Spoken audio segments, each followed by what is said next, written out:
আসসালামু আলাইকুম রহমতুল্লাহি ওবারাকাতুহ। সো আজকে কথা বলবো হচ্ছে n8 এর ইনস্টলেশন নিয়ে। সো n8 দুই ভাবে ইনস্টল করা যায়, একটা ডকার দিয়ে এবং আরেকটা হচ্ছে npm দিয়ে।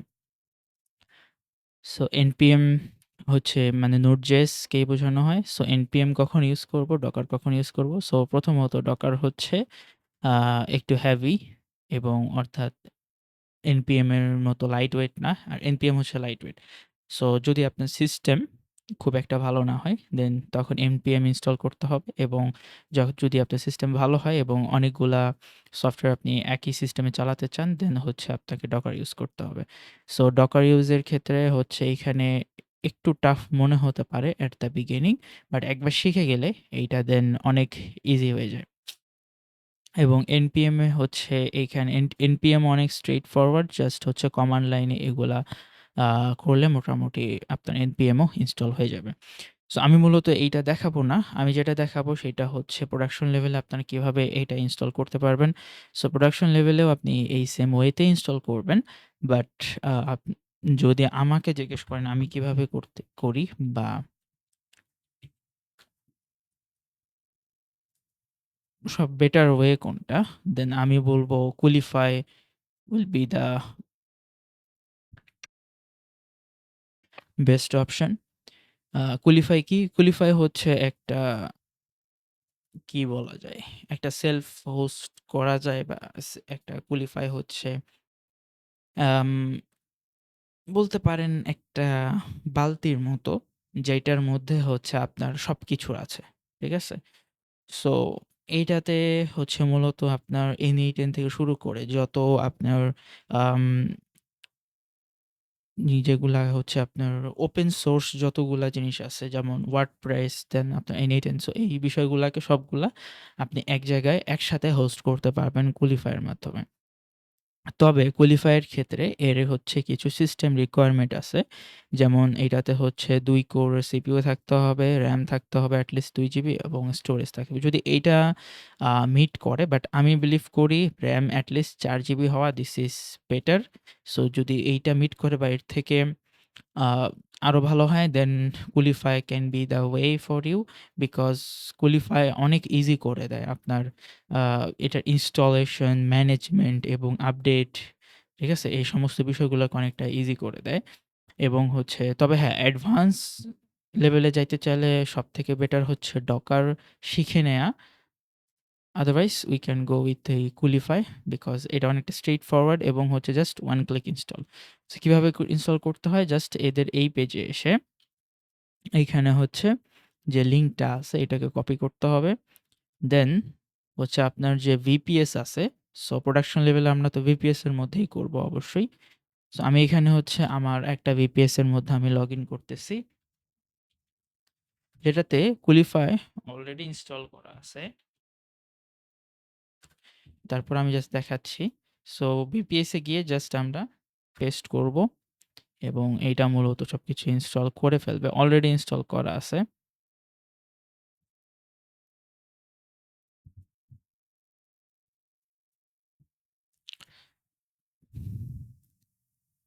তারপর আমি দেখাচ্ছি আপনাদেরকে।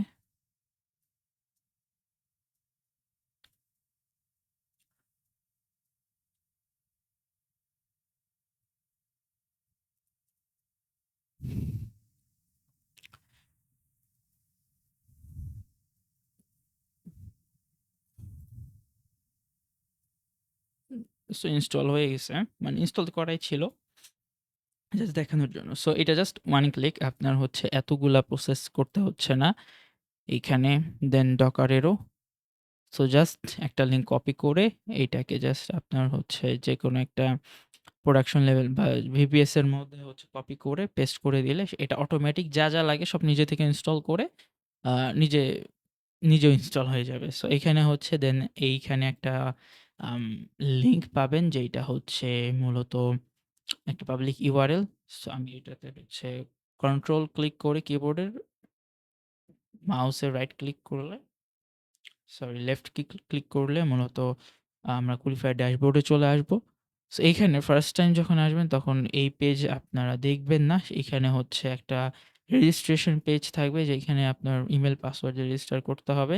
আ একটু ইমেইল পাসওয়ার্ডগুলো মনে রাখবেন বিকজ সেলফ হোস্টের ব্যাপারে এখানে হচ্ছে ভুলে গেলে দেন অনেক ঝামেলা হতে পারে এবং ভুলবশত আপনি হয়তো পুরো সিস্টেমকেই আ ডেস্ট্রয় করে ফেলতে পারেন।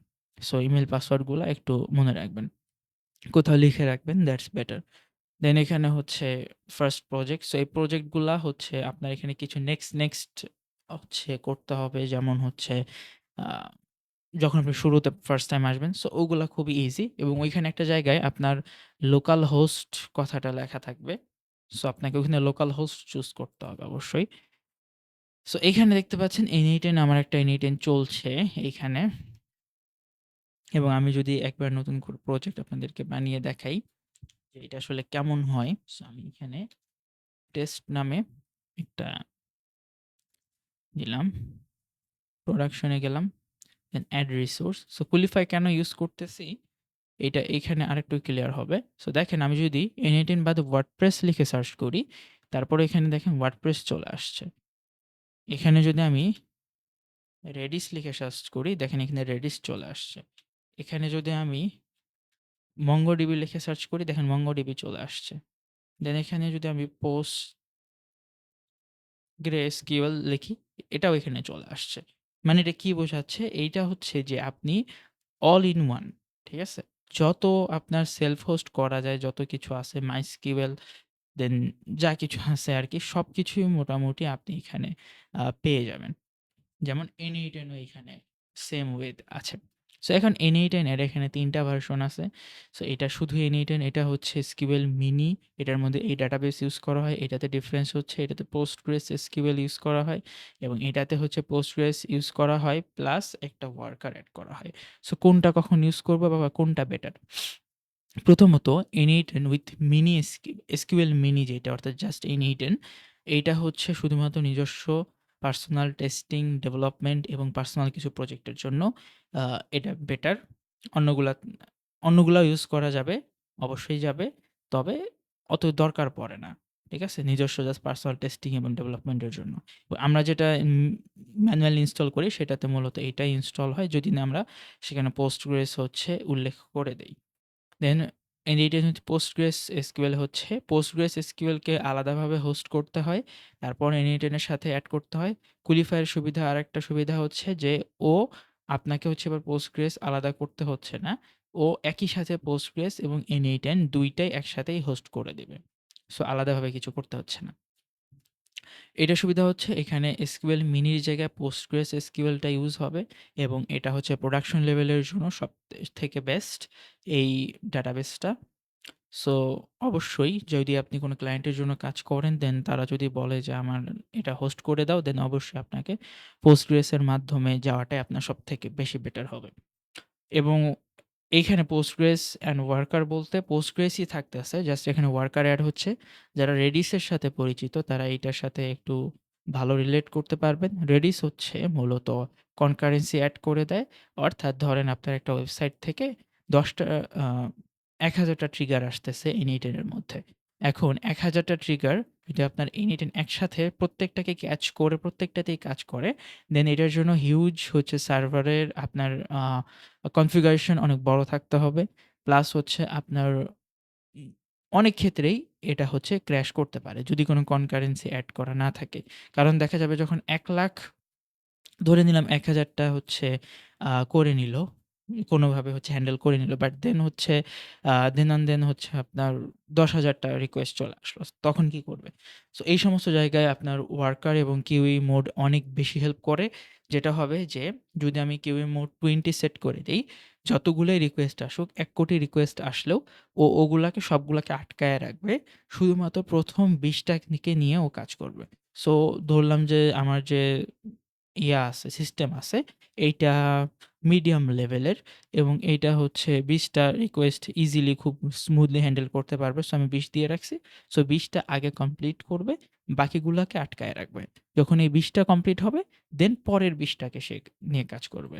ঠিক আছে? সো এটা এন্টারপ্রাইজ লেভেল বা ঐরকম হাই লেভেলে গেলে তখন এটা ইউজ করা বেটার হয় বিকজ এইটার জন্য সিস্টেম রিকোয়ারমেন্টও একটু ভালো প্রয়োজন হয় এবং এইটার জন্য হচ্ছে হ্যাঁ, এর থেকে একটু কম বাট এর থেকে বেশি সিস্টেম রিকোয়ারমেন্ট একটু প্রয়োজন পড়বে কারণ আপনার হচ্ছে আরেকটা ডাটাবেস হোস্ট করতে হচ্ছে। এইটা হচ্ছে শুধুমাত্র যেইটা আপনার নিজস্ব টেস্টিং ডেভেলপমেন্ট ওইটার জন্য। সো আমি এইটাকে একটু দেখাবো। সো এখানে এসে আপনার কোনো কাজ নাই। আপনি জাস্ট যদি ডিপ্লয় ক্লিক করে দেন, এটা হচ্ছে এইটাকে ডিপ্লয় করে দিবে। খুব ইজিলি এটাকে হচ্ছে ডিপ্লয় করে দিবে। সো আমার এখানে দ্রুত হইছে কেন? কারণ আমার অলরেডি একটা init এর রানিং আছে। সো ওইজন্য অনেক কিছু ডাউনলোড করা লাগে নাই। জাস্ট সিম্পলি এটা হচ্ছে স্টার্ট করে দিছে। সো যখন এখানে দেখবেন এই সাইনটা আছে, এইটা মানে এখন আমাদের যে init এটা হচ্ছে বা যেকোনো হচ্ছে কন্টেইনার এটা হচ্ছে আনহেলদি স্টেটে আছে। সো এটাকে হেলথি স্টেট যখন হবে তখন আমরা ইউজ করতে পারবো। সো এটা দিলে হচ্ছে রিফ্রেশ হয়। ওকে, সো এটা রানিং এ চলে গেছে এবং এটা গ্রিন হয়ে গেছে। তার মানে হচ্ছে এটা এখন হেলথি স্টেটে আছে। আমি যদি লিংকে ক্লিক করে এইখানে ক্লিক করি, তাহলে একটা এরর আসবে, যেটা হচ্ছে বলতেছে যে আমাদের SSL নাই। ঠিক আছে? আমরা যে এই ডোমেইনটা URL-টা যে ইউজ করতেছি এটাতে কোনো SSL নাই। দেখে বোঝা যাচ্ছে কারণ এটা HTTPS না। সো এটা ফিক্স করার জন্য আমরা এই এডিটে ক্লিক করব। করে এখানে আমরা HTTP এর সাথে একটা S ব্যবহার করে এটাকে সেভ করে দিব। কিন্তু এখানে একটা ওয়ার্নিং চলে আসছে। যে ওয়ার্নিংটা বলতেছে কি? যে এটা যেটা করলাম এটা করছি ঠিক আছে, কিন্তু এইটা রেকমেন্ডেড না। তো আমি যদি এখানে রিস্টার্ট করে দেই, এটা আবার হচ্ছে আনহেলদি স্টেটে চলে গেছে। সো একটু ওয়েট করতে হবে। সো এটা কেন রেকমেন্ডেড না? কারণ এইটা কিন্তু আমাদের আইপি না। এটা হচ্ছে আমাদের আইপিটা আমাদের, বাট হচ্ছে ডোমেইনটা আমাদের না। এখানে ডোমেইন ইউজ করতেছে না। মানে আমাদের আইপিটাকে ইউজ করে এ হচ্ছে একটা ডোমেইন করতেছে। এখানে কোন ডোমেইন ইউজ হচ্ছে দেখেন, এখানে কিন্তু sslib.io। ঠিক আছে? সো আমি যদি এবার এখানে রিলোড করি, দেখেন SSL চলে আসছে এবং আমাদের N18 কিন্তু এখানে রান হয়ে গেছে। এবার আমি সাইন আপ করে চালাতে পারবো। সো এইখানে তাহলে কি করতে হবে? এইখানে হচ্ছে এটাকে ডিলিট করে দিয়ে আপনাদের নিজস্ব একটা ডোমেইন চালাতে হবে। যদি আপনার ডোমেইন না থাকে আপনারা এইভাবেও চালাতে পারবেন। যেহেতু নিজস্ব জাস্ট টেস্টিং ডেভেলপমেন্টের জন্যই। যদি ডোমেইন থাকে দেন মাস্ট বি আপনারা ডোমেইন একটা ইউজ করবেন। কিভাবে ডোমিনেট করবেন সেটা প্রসেসটা ইজি। আপনার যে হোস্টিং প্রোভাইডার আছে সেইখানে গিয়ে হচ্ছে একটা নতুন ডোমেইন ইউজ করবেন, অথবা এক্সিস্টিং কোনো ডোমেইনের মধ্যে একটা সাবডোমেইন ক্রিয়েট করতে পারেন।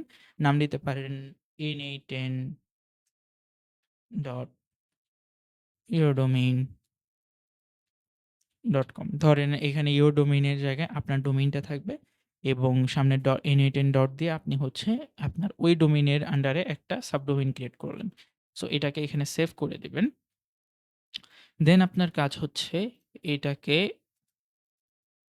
এইটাতে আপনার যে আইপি অ্যাড্রেসটা আছে, এই আইপি অ্যাড্রেসের এগেইনস্টে একটা হচ্ছে এই আইপি অ্যাড্রেসকে নিয়ে আপনার হচ্ছে এই ডোমেইনের জন্য একটা রেকর্ড এড করতে হবে। আপনার হচ্ছে যে হোস্টিং যে প্রোভাইডার আছে সেইখানে গিয়ে আপনার ওইখানে একটা অপশন থাকে, না থাকলে ওখানে সার্চ বার থাকবে cPanel-এ, সেখানে সার্চ করবেন DNS জোন এডিটর। সো ওইখানে গিয়ে আপনি আপনার এই ডোমেইনটা চুজ করবেন। তারপর ওইখানে দেখবেন অ্যাড এ রেকর্ড একটা অপশন থাকবে, সেখানে গিয়ে হচ্ছে রেকর্ড বলে একটা অপশন থাকবে, সেখানে চুজ করবেন বা চুজ করে হচ্ছে রেকর্ড অ্যাড করবেন। হোস্টের জায়গায় আপনার হচ্ছে এইটা দিবেন। দেন TLS যেটা আছে ওইটা আপনি যত দেওয়া আছে ততই রাখবেন, সমস্যা নেই। দেন হচ্ছে আর হচ্ছে আপনার যেটাতে পয়েন্ট করবে আরেকটা বক্স থাকবে দেখবেন, সেখানে হচ্ছে জাস্ট আপনি আপনার এই আইপি অ্যাড্রেসটা কপি করে দিয়ে দেবেন। এবং তারপর হচ্ছে DNS প্রপাগেশনে একটু টাইম নিবে। সো ওইটা হয়ে যাওয়ার পরে হচ্ছে যখন ওই টাইমটা কমপ্লিট হবে দেখবেন আপনি যখন ডোমেইনটা ভিজিট করতেছেন, তখন মূলত আপনার চলে আসবে। এখন এটা আসবে না, বিকজ এটা বলতে কিছু নাই। এটা জাস্ট আমি আপনাদেরকে দেখানোর জন্য দিয়েছি এবং এমনকি আমি এটাকে পরে ডিলিটও করে দিব। সো আরেকটা বিষয় যদি দেখাই সেটা হচ্ছে যে ধরেন কখনো n8n এর একটা আপডেট আসছে, আপনি আপডেট কিভাবে দেবেন? সেটা করাও খুবই ইজি। আপনাকে জাস্ট অ্যাডভান্স এ ক্লিক করতে হবে এখানে। দেন পুল লেটেস্ট ইমেজেস অ্যান্ড রেজিস্টার এটা করে দিলে হচ্ছে আপনার পুরো n8n টা লেটেস্ট যে ভার্সন আছে সেইটাতে আপডেট হয়ে যাবে। সো এটাই আরকি। কোনো সমস্যা হলে আপনি তাদের অফিসিয়াল ডকুমেন্টেশন পড়তে পারেন। আর না হলে আপনি হচ্ছে এআই কে যেয়ে জিজ্ঞেস করবেন। সো এখন আরকি 2025 এ এআই যেহেতু চলে আসছে এখন আরকি ওইভাবে কারো ইনবক্সে গিয়ে ঘোরাঘুরি করা বা এইটা হয় নাই, ওইটা হয় নাই। সো এরকমটা না করাটাই বেটার। এখন আপনি এআই কে জিজ্ঞেস করবেন। এআই কে জিজ্ঞেস করে আরকি যে প্রবলেমটা আসছে, এখন তো এআই হচ্ছে আপনার স্ক্রিনশটও করতে পারে। সো তাকে আপনি স্ক্রিনশট দিয়েই বলবেন যে, "এই যে আমার এই সমস্যাটা আসছে।" অথবা আপনি হচ্ছে তাকে আম যে লগ, যে এরর লগগুলা যেগুলা থাকে সেগুলা দিয়ে বলতে পারবেন, "আমার এই সমস্যাটা আছে, সলভ করে দাও।" ট্রাস্ট মি ও সলভ করে দিবে। ঠিক আছে? So that's it. I guess ভিডিওটা আপনাদের একটু হলেও নলেজ দিছে। So thanks for watching.